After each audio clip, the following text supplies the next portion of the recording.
बोलो सियावर रामचंद्र भगवान की जय। पिछले वीडियो में अपन ने सुना भरत जी श्री रामचंद्र जी से मिलने जा रहे थे तो चित्रकूट के निकट पहुंच गए थे और चित्रकूट के निकट पहुंचने पर कोल बिलों ने जाकर भगवान श्री रामचंद्र जी को समाचार सुनाए कि सेना के साथ भरत जी आ रहे हैं। तो ये समाचार सुनकर लक्ष्मण जी बहुत क्रोधित हो गए। फिर भगवान राम ने उनको समझाकर संतुष्ट किया। अब आगे सुनते हैं। यदि आपको वीडियो अच्छा लगे तो पूरा सुने और चैनल को सब्सक्राइब करें और लाइक करें।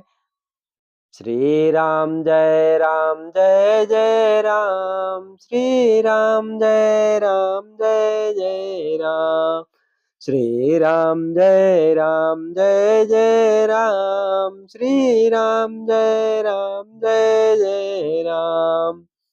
श्री रामचंद्र जी को भरत जी के आने का समाचार मिला और उसके आगे क्या हुआ वो अब बढ़ते हैं।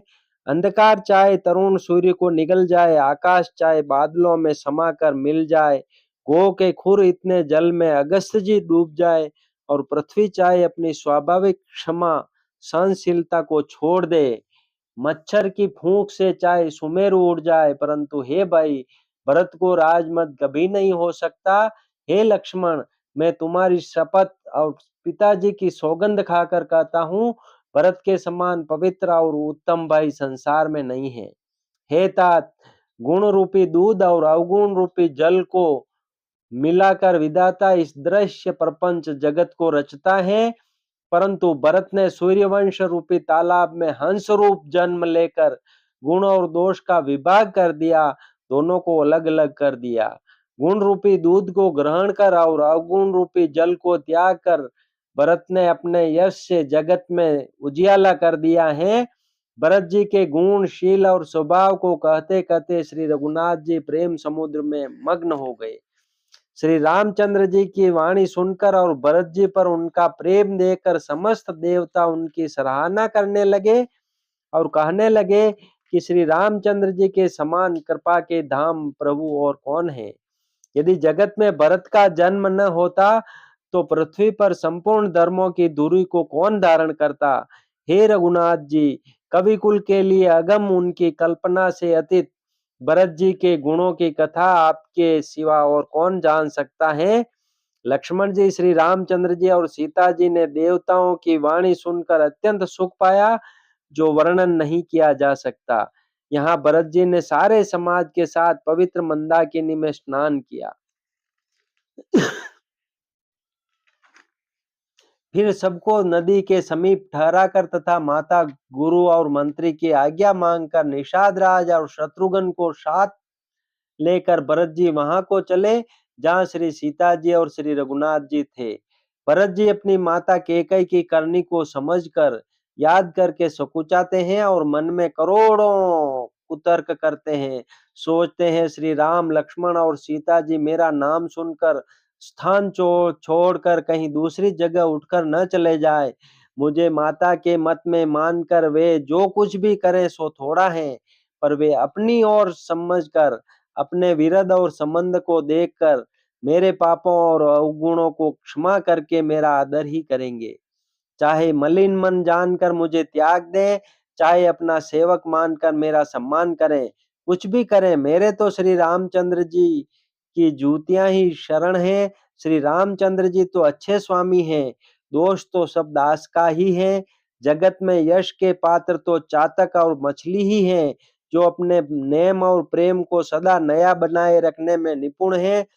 ऐसा मन में सोचते हुए भरत जी मार्ग में चले जाते हैं। उनके सब अंग संकोच और प्रेम से शिथिल हो रहे हैं। माता की हुई बुराई मानो उन्हें लौटाती है, पर धीरज की दूरी को धारण करने वाले भरत जी भक्ति के बल से चले जाते हैं। जब श्री रघुनाथ जी के स्वभाव को समझते स्मरण करते हैं, तब मार्ग में उनके पैर जल्दी जल्दी पड़ने लगते हैं। उस समय भरत की दशा कैसी है, जैसी जल के प्रवाह में जल के भौरे की गति होती है। भरत जी का सोच और प्रेम देखकर उस समय निषाद विदेह हो गया, देह की सुध बुध भूल गया। मंगल शकुन होने लगे। उन्हें सुनकर और विचार कर निषाद कहने लगा, सोच मिटेगा, हर्ष होगा, पर फिर अंत में दुख होगा। भरत जी ने सेवक गुरु के सब वचन सत्य जाने और वे आश्रम के समीप जा पहुंचे। वहां के वन और पर्वतों के समूहों को देखा तो भरत जी इतने आनंदित हुए मानो कोई भूखा अच्छा अन्न भोजन पा गया हो। जैसे इति के भय से दुखी हुई और तीनों आध्यात्मिक, आदि देविक और आदि भौतिक तापों तथा क्रूर ग्रहों और महामारियों से पीड़ित प्रजा किसी उत्तम देश और उत्तम राज्य में जाकर सुखी हो जाए, भरत जी की गति दशा ठीक उसी प्रकार की हो रही है। अधिक जल बरसना, न बरसना, चूहों का उत्पात, टिड्डियां, तोते और दूसरे राजा की चढ़ाई, खेतों में बाधा देने वाले इन 6 उपद्रवों को इति कहते हैं। श्री रामचंद्र जी के निवास से वन की संपत्ति ऐसी सुशोभित हो रही है मानो अच्छे राजा को पाकर प्रजा सुखी हो। सुहावना वन ही पवित्र देश है, विवेक उसका राजा है और वैराग्य मंत्री है।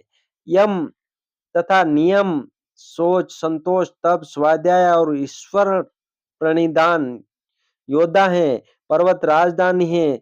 शांति तथा सुबुद्धि दो सुंदर पवित्र रानियां हैं। वह श्रेष्ठ राजा राज्य के सब अंगों से पूर्ण है और श्री रामचंद्र जी के चरणों के आश्रित रहने से उसके चित्त में चाव, आनंद या उत्साह है। मोह रूपी राजा को सेना सहित जीतकर विवेक रूपी राजा निष्कंटक राज्य कर रहा है। उसके नगर में सुख, संपत्ति और सुकाल वर्तमान है। वन रूपी प्रांतों में जो मुनियों के बहुत से निवास स्थान हैं, वही मानो शहरों, नगरों, गांवों और खेड़ों का समूह है। बहुत से विचित्र पक्षी और अनेकों पशु ही मानो प्रजाओं का समाज है, जिसका वर्णन नहीं किया जा सकता। गेंडा, हाथी, सिंह, बाघ, सुअर, भैंसिया और बैलों को देखकर राजा के साज को सराहते ही बनता है। ये सब आपस का वैर छोड़कर जहां तहां एक साथ विचरते हैं। यही मानो चतुरंगिणी सेना है। पानी के झरने झर रहे हैं और मतवाले हाथी चिंगाड़ रहे हैं। वे ही मानो वहां अनेकों प्रकार के नगाड़े बज रहे हैं। चकवा, चकोर, पपिया, तोता और कोयलों के समूह और सुंदर हंस प्रसन्न मन से गूंज रहे हैं। घोड़ों के समूह गुंजार कर रहे हैं और मोर नाच रहे हैं। मानो उस अच्छे राज्य में चारों ओर मंगल हो रहा है। बेल, वृक्ष, तृण सब फल और फूलों से युक्त हैं। सारा समाज आनंद और मंगल का मूल बन रहा है। श्री राम जी के पर्वत की शोभा देखकर भरत जी के हृदय में अत्यंत प्रेम हुआ। जैसे तपस्वी नियम की समाप्ति होने पर तपस्या का फल पाकर सुखी होता है। मास प्रायण 20वां विश्राम। तब केवट दौड़कर ऊंचे चढ़ गया और भुजा उठाकर भरत जी से कहने लगा, हे नाथ, ये जो पाकर जामुन, आम और तमाल के विशाल वृक्ष दिखाई देते हैं, जिन श्रेष्ठ वृक्षों के बीच में एक सुंदर विशाल बड़ का वृक्ष सुशोभित है, जिसको देखकर मन मोहित हो जाता है। उसके पत्ते नीले और सघन हैं और उसमें लाल फल लगे हैं। उसकी घनी छाया सब ऋतुओं में सुख देने वाली है। मानो ब्रह्मा जी ने परम शोभा के को एकत्र करके अंधकार और लालिमामय राशि से रच दी है।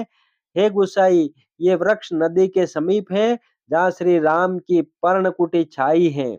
वहां तुलसी जी के बहुत से सुंदर वृक्ष सुशोभित हैं, जो कहीं कहीं सीता जी ने और कहीं लक्ष्मण जी ने लगाए हैं। इसी बड़ की छाया में सीता जी ने अपने कर कमलों से सुंदर वेदी बनाई है, जहाँ सुजान श्री राम जी, सीताराम जी मुनियों के वृंद समेत बैठकर नित्य शास्त्र, वेद और पुराणों के सब कथा इतिहास सुनते हैं। सखा के वचन सुनकर और वृक्षों को देखकर भरत जी के नेत्रों में जल उमड़ आया। दोनों भाई प्रणाम करते हुए चले। उनके प्रेम का वर्णन करने में सरस्वती जी भी सकुचाती है। श्री रामचंद्र जी के चरण चिन्ह देखकर दोनों भाई ऐसे हर्षित होते हैं मानो दरिद्र पारस पा गया हो। वहां की रज को मस्तक पर रखकर हृदय में और नेत्रों में लगाते हैं और श्री रघुनाथ जी के मिलने के समान सुख पाते हैं। भरत जी की अत्यंत अनिर्वचनीय दशा देखकर वन के पशु पक्षी और जड़ जीव प्रेम में मग्न हो गए। प्रेम के विशेष वश होने से सखा निषाद राज को भी रास्ता भूल गया। तब देवता सुंदर रास्ता बतलाकर फूल बरसाने लगे। भरत के प्रेम की इस स्थिति को देखकर सिद्ध और साधक लोग भी अनुराग से भर गए और उनके स्वाभाविक प्रेम की प्रशंसा करने लगे कि यदि इस पृथ्वी तल पर भरत का जन्म न होता तो जड़ को चेतन और चेतन को जड़ कौन करता। प्रेम अमृत है, विरह मंदराचल पर्वत है। भरत जी गहरे समुद्र हैं। कृपा के समुद्र श्री रामचंद्र जी ने देवता और साधुओं के हित के लिए स्वयं इस भरत रूपी गहरे समुद्र को अपने विरह रूपी मंदराचल से मथ कर यह प्रेम रूपी अमृत प्रकट किया है। सखा निषाद राज सहित इस मनोहर जोड़ी को सघन वन की आड़ के कारण लक्ष्मण जी नहीं देख पाए। भरत जी ने प्रभु श्री रामचंद्र जी के समस्त सुमंगलों के धाम और सुंदर पवित्र आश्रम को देखा। आश्रम में प्रवेश करते ही भरत जी का दुख और दाह मिट गया, मानो योगी को परमात्मा तत्व की प्राप्ति हो गई हो। भरत जी ने देखा कि लक्ष्मण जी प्रभु के आगे खड़े हैं और पूछे हुए वचन प्रेम पूर्वक कह रहे हैं, पूछी हुई बात का प्रेम पूर्वक उत्तर दे रहे हैं। सिर पर जटा है, कमर में मुनियों का वलकल वस्त्र बांधे हैं और उसी में तरकस कसे हैं। हाथ में बाण तथा कंधे पर धनुष है। वेदी पर मुनि तथा साधुओं का समुदाय बैठा है और सीता जी सहित श्री रघुनाथ जी विराजमान हैं। श्री राम जी के वलकल वस्त्र हैं, जटा धारण किए हैं, श्याम शरीर हैं। सीता राम जी ऐसे लगते हैं मानो रति और कामदेव ने मुनि का वेश धारण किया हो। श्री राम जी अपने कर कमलों से धनुष बाण फेर रहे हैं और हंसकर देखते ही जी की जलन हर लेते हैं। अर्थात जिसकी ओर भी एक बार हंसकर देख लेते हैं उसी को परम आनंद और शांति मिल जाती है। सुंदर मुनि मंडली के बीच में सीता जी और रघुकुल चंद्र श्री रामचंद्र जी ऐसे सुशोभित हो रहे हैं मानो ज्ञान की सभा में साक्षात भक्ति और सच्चिदानंद शरीर धारण करके विराजमान है। छोटे भाई शत्रुघ्न और सखा निषाद राज समेत भरत जी का मन प्रेम में मग्न हो रहा है। हर्ष शोक दुख सुख आदि सब भूल गए। हे नाथ रक्षा कीजिए, हे गुसाई रक्षा कीजिए, ऐसा कहकर वे पृथ्वी पर दंड की तरह गिर पड़े। प्रेम भरे वचनों से लक्ष्मण जी ने पहचान लिया और मन में जान लिया कि भरत जी प्रणाम कर रहे हैं। वे श्री राम जी की ओर मुंह किए खड़े थे। भरत जी पीठ पीछे थे, इससे उन्हें देखा नहीं। अब इस ओर तो भाई भरत जी का सरस प्रेम और उधर स्वामी श्री रामचंद्र जी की सेवा की प्रबल परवशता न तो क्षण भर के लिए भी सेवा से पृथक होकर मिलते ही बनता है और न प्रेमवश छोड़ते उपेक्षा करते ही।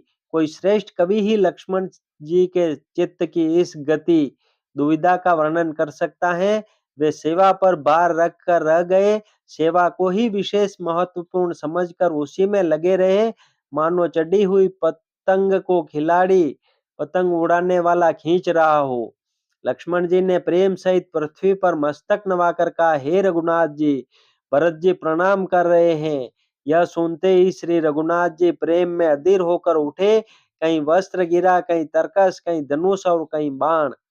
कृपा निदान श्री रामचंद्र जी ने उनको जबरदस्ती उठाकर हृदय से लगा लिया। भरत जी और श्री राम जी के मिलने की रीति को देखकर सबको अपनी सुध भूल गई। बोलो सियावर रामचंद्र भगवान की जय।